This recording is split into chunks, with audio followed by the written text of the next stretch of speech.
What's up, everybody? Thank you for joining Off Ball Talk today. I got my boy Anthony here, who happens to be one of my lifelong friends, a diehard Rockets fan. So what's up? Go ahead and say what's Yeah. up, Anthony. What's good? What's good? Yes, sir. Yes, sir. I'm gonna ask you a couple questions about the Rockets today. That's all right with you? Yeah, that's perfectly fine, man. I'm ready for this. All right, all right. So the Rockets had an interesting season, to say the least, with the first half of the season with Clint Capella, then traded him when full small ball started playing PJ Tucker at the center. Yeah, that made me so mad, bro. I have a lot of bad things to say about it, but I can't say this because I don't know what. All right, so after that, just made it to the playoffs. What were y'all, like the fifth seed, right? I believe. We were the fourth seed because we played OKC. Yeah, OKC were the fourth fifth seed. seed, I believe. Yeah, I don't know how they got up to the fifth seed. Had a tough 7 game series with OKC, came down to the wire. Then you went to got what against LA, my Lakers, you feel me? Lake Show. And Lake Show. y'all look, y'all not gonna do that again. We got two big men now. We got two solid big men now, bro. Y'all not gonna do that again Okay, to us. okay, we're gonna get into that. We're gonna get into that a little bit later in the interview. So the first question I want to ask you is the question that all the Rockets fans have is: do you think that Harden and Westbrook can win together, or is it time to break up the duo? If you asked me this in 2016 and 17, I'd say most definitely they're running the West, bro. They're probably going 74-8. Maybe I don't know. They could win a lot of games, but now they're on the wrong side of 30, bro. And you know how D'Antoni had Westbrook playing every other game of a back-to-back, or I don't know. I just didn't like that. So, and somehow we still managed to pull off being the fourth seed because the greatness of James Harden. So, like I said, I don't honestly. I feel like we can win, but we're gonna need a third superstar if we're gonna win. And how we're gonna do that, I don't know. We don't have any first round picks. We don't have too many assets that teams actually want. That's actually young and that can actually develop into an actual superstar over time. So I would say you can break it up and get into the rebuilding process because me, I'm an Imani Bates fan. I like the kid. So 2023 draft, if we can get that top spot and draft Imani Bates for the future, I'm all for it. But like I said, I give it one more go around. After that, I just blow it up, bro. I don't care what I'm getting. If I trade him to the Hornets, I could get Terry Rozier and Devontae Graham. I'll take it because you know why? They're valuable trade assets to other teams in the West that we can actually get first round picks for. So, yeah, why not? And when you say trade him to the Hornets, you're referring to Westbrook or Harden? Oh, Westbrook. Harden, I feel Harden wants to retire as a Rocket, but he wants to win a ring.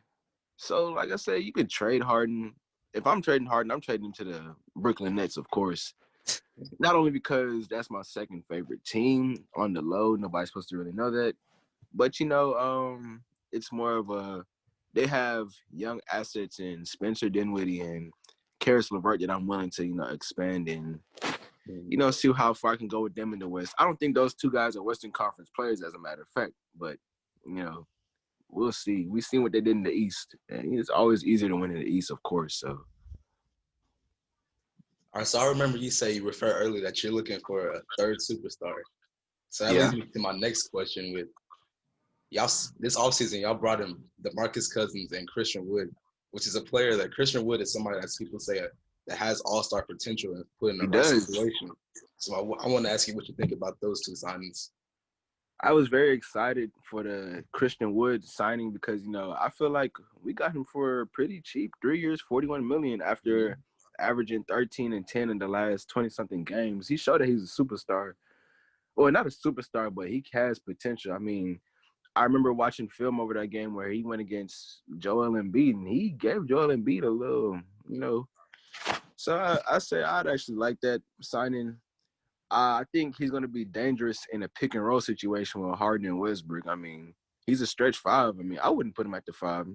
He's 6'11", but I'm not putting him at the five.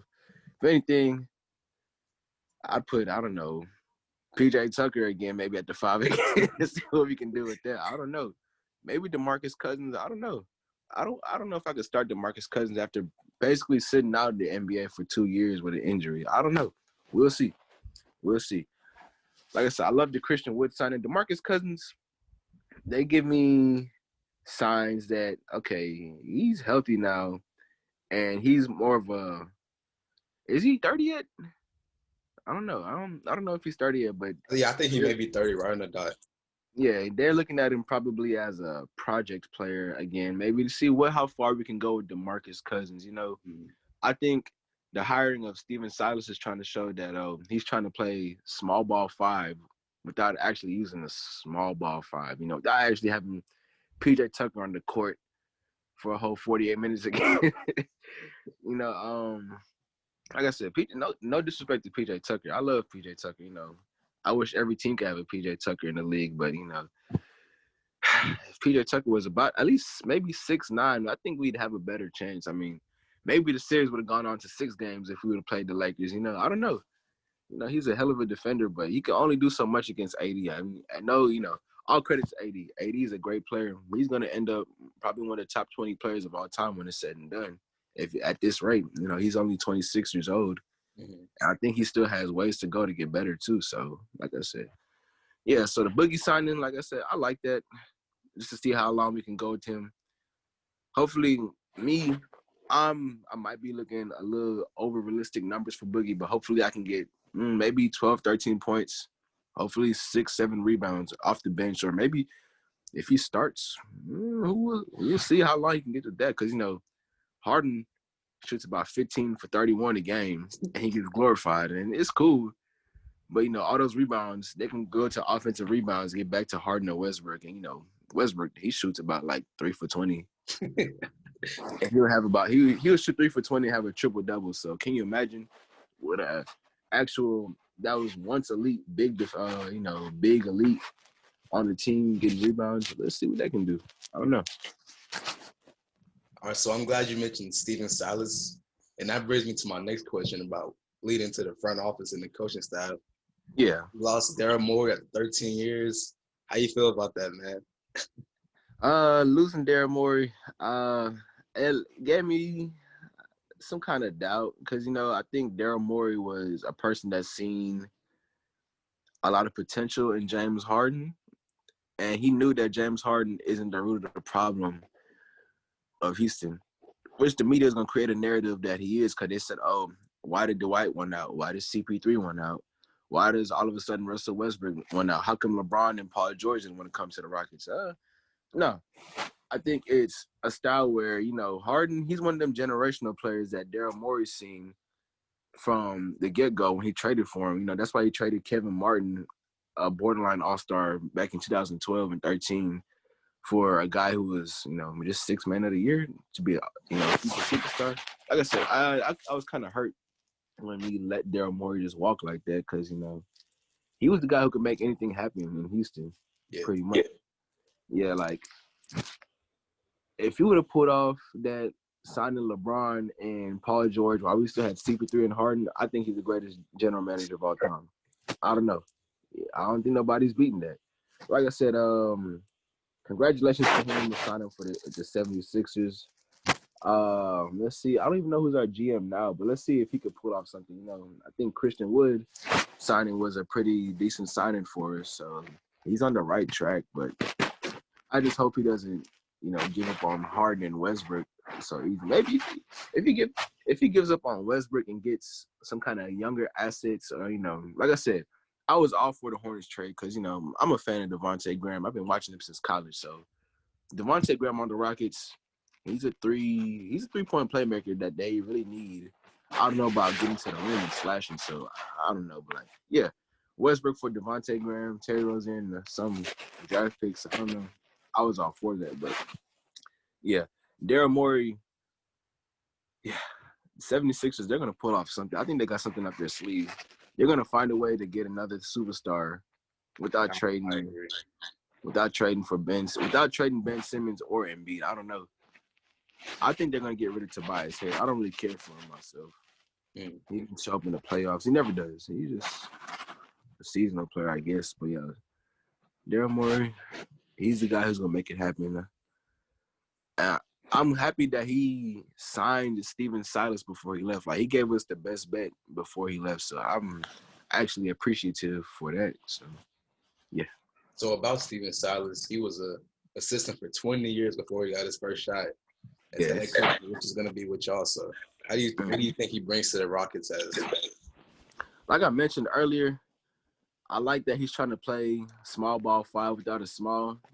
I like that. That's what he brings. And then he basically came from a team with the same style of basketball that we had. You know, people compare Luka to James Harden all the time. And, you know, James Harden, you know, Luka actually had I'm not going to say he's an elite big, but he's better than most bigs in the league in Kristaps Porzingis. So can you imagine running the pick and roll with that? So we got our own version. I'm not going to say Christian Wood is Porzingis, right? I'm not going to compare him to that because, you know, he just had like a little breakout 28-game stretch or whatever. But like I said, let's see what we can do with that. You know, I think James Harden is still light years ahead of Luka. Numbers gonna say Luka is right there. I don't care. I think James Harden is closer to a championship than Luka. So, like I said, I want to see what Steven Silas is gonna do with running five out again. That's what I was reading a report this morning that they said he's still gonna run five out offense. I'm like, eesh.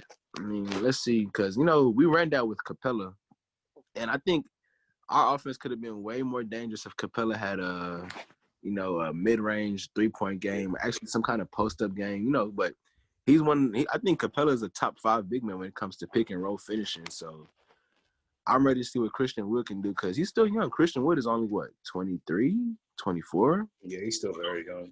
Yeah, he's younger than Capella, so I think he could still develop something. I'm not saying he can develop into an elite big, but I think the potential is there. You know, he was a top recruit coming out of high school, so obviously somebody's seen something in him.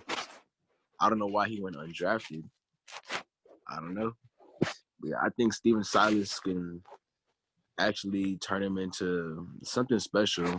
Then we have John Lucas as an assistant coach. I'm glad we kept him around because, you know, that's a player's favorite.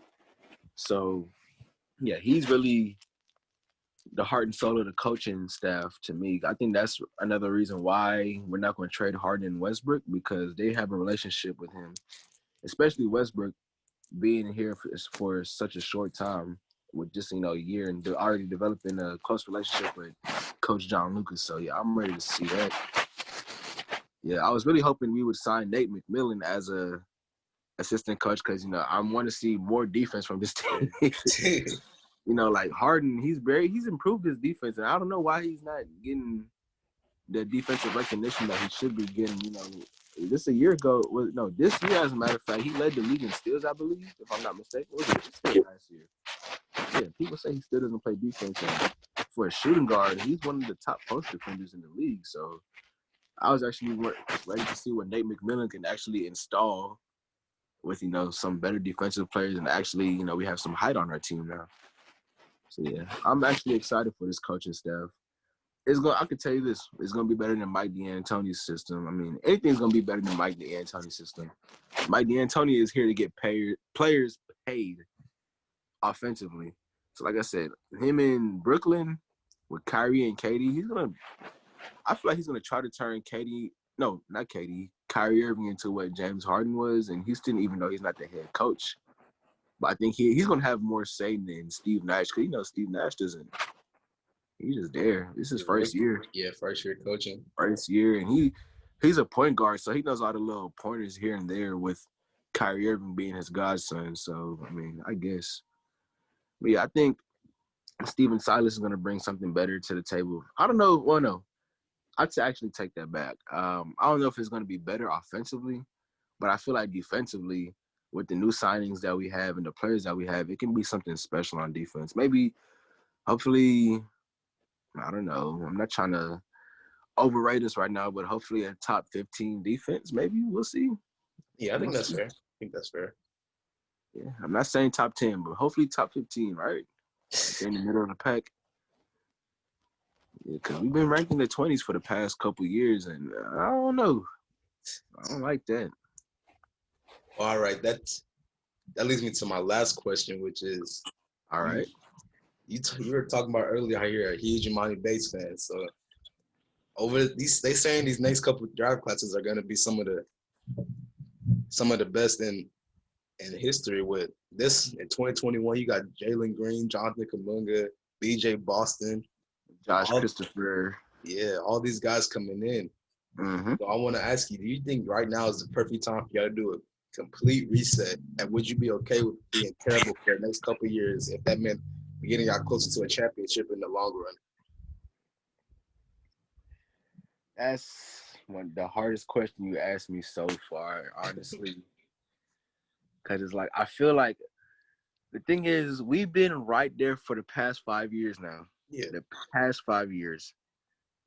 But the thing is, the only thing different these coming years is that Harden, our main guy, is on the wrong side of 30.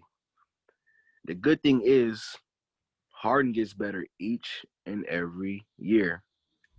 Ever since he's been in the league, his points per game average has gone up each and every year. He adds something new. Like last year, I don't think we've seen this in game, but you remember he was talking about doing that one-legged three. Yeah, I don't think he ever did. I don't think he ever did that in the game, but the thing about Harden is he finds something with the game that he can find some kind of loophole to get better with and take advantage of it. Like, I don't know. That's what I'm saying. I don't know. I honestly don't know. I mean, I wouldn't be mad if we blew it up. I just hope we get the right assets in return, right draft picks.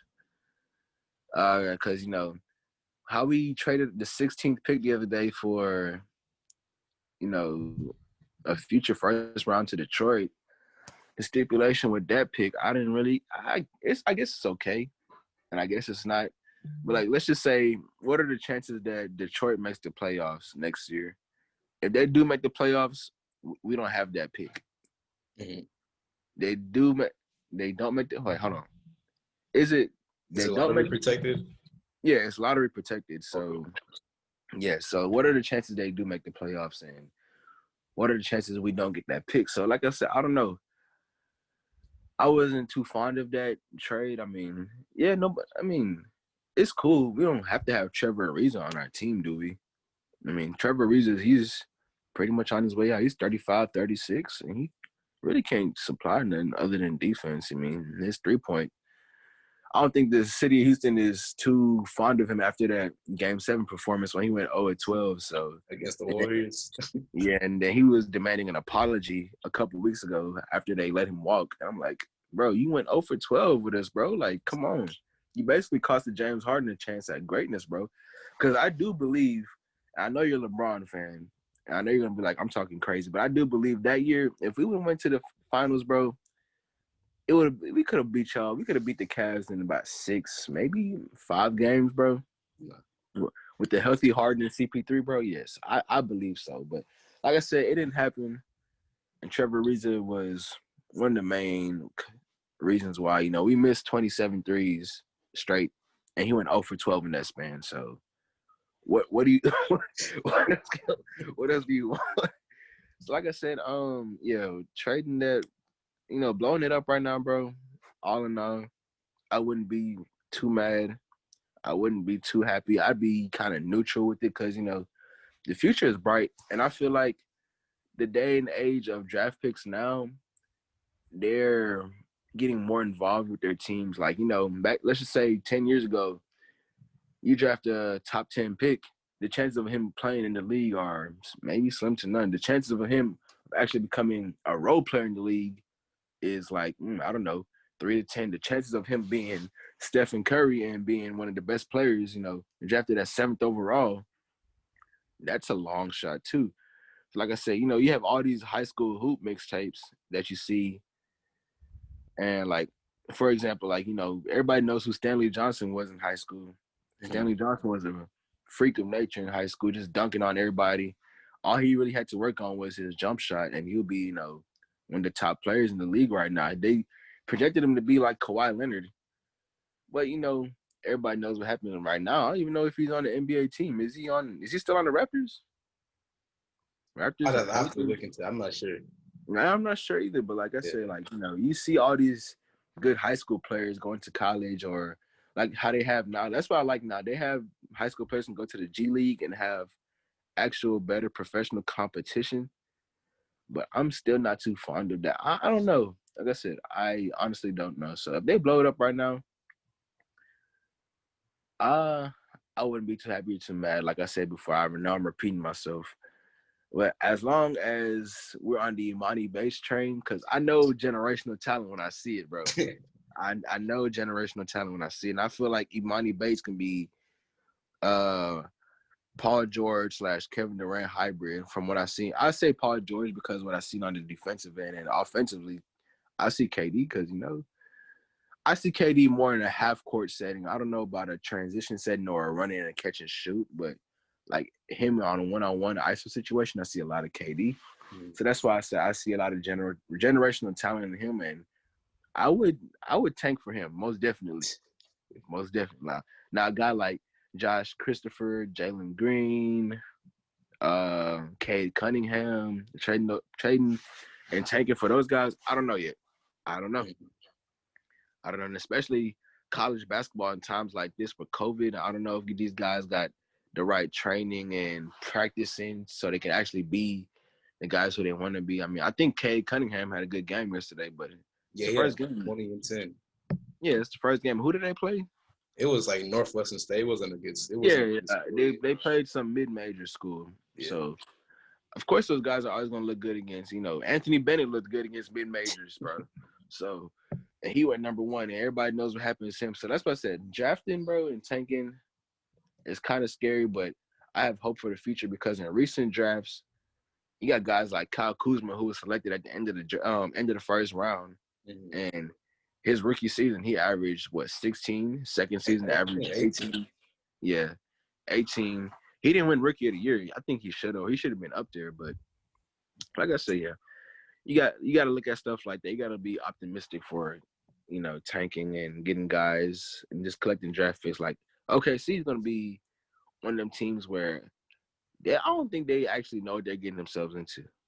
They're gonna have all these draft picks, and I don't know. Sam Presti on them. That's what I'm saying. You still gotta score on them because, like, what if they did all that and all those guys ended up being bust? Yeah, you got it. What if it's a whole bunch of Terrence Fergusons? I mean, he's not a bad player. Who, Terrence Ferguson? He's not bad. Man, I don't want nobody that's in my starting lineup averaging 3 points per game, bro. If PJ Tucker averages more points per game than you, and he's a starter playing out of position, and you playing shooting guard, I don't want to hear nothing, bro. There's no excuses. There's no reason why you can't average at least 9 points per game while starting, bro. You just starting shooting guard. Well, no, he didn't start. He didn't start. He started at small forward, I should say, because I forgot Shai was the shooting guard. CP3 was the point guard. But you get what I'm saying, right? Yeah. Yeah, so I don't know. You could end up getting a whole bunch of Terrence Fergusons, or you could end up getting a Kyle Kuzma, or you might get a generational talent that you don't know. Like at 13 has been the lucky spot recently. I mean, you had Donovan Mitchell. Everybody knows Kobe Bryant.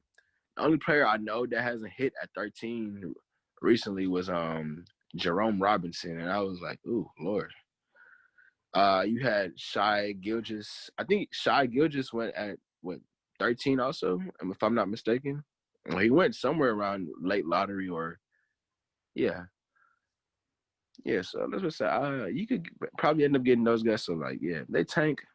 I wouldn't be too happy. I wouldn't be too mad. I'm right in between. I just want to see where Coach Stephen Silas is going to take this team for the future. That's all I'm ready for. All right, man. Thank you for joining, man. Of course, man. Anytime. Hopefully, y'all figure things out down there in Houston. Hopefully, man. I'm ready. I'm ready for this season, and I'm ready for this bubble part 2.